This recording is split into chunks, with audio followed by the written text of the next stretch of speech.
So yan mga boss, ano. So nahihirapan ba kayong mag-install ng ganitong plug, ano? So ayan, no. Sa mga baguhan mga parts, ano.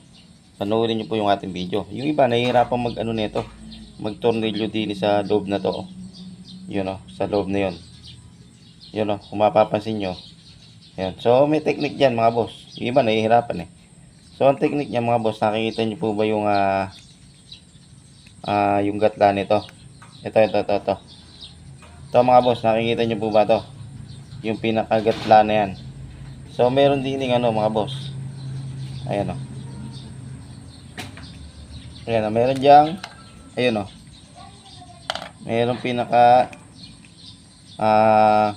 sagkuhan na yun sa loob o. Kung makikita nyo, ayun o. Ayan na ito. Mga parts o. Ito. Kung makikita nyo, medyo madilim lang eh. Ayan o. So hindi nakikita ba? Flashlight natin o. Ayun o.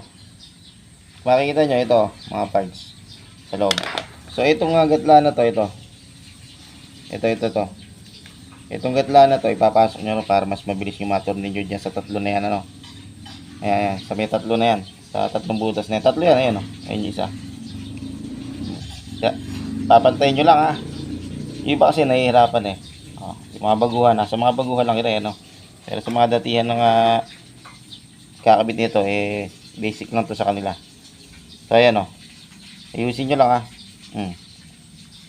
Madali nyo itong makikakabit. Hindi katulad nung hindi nyo alam na paano pagkabit. Ayan o.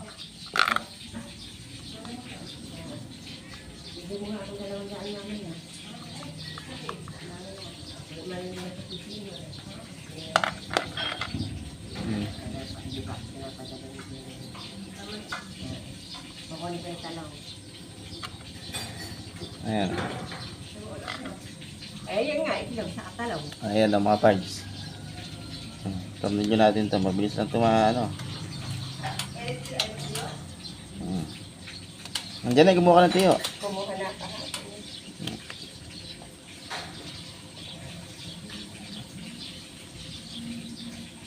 Ayan, nakita nyo mga parts.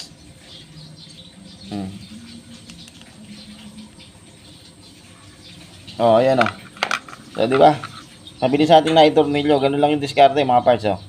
Ayan o, sa ganyang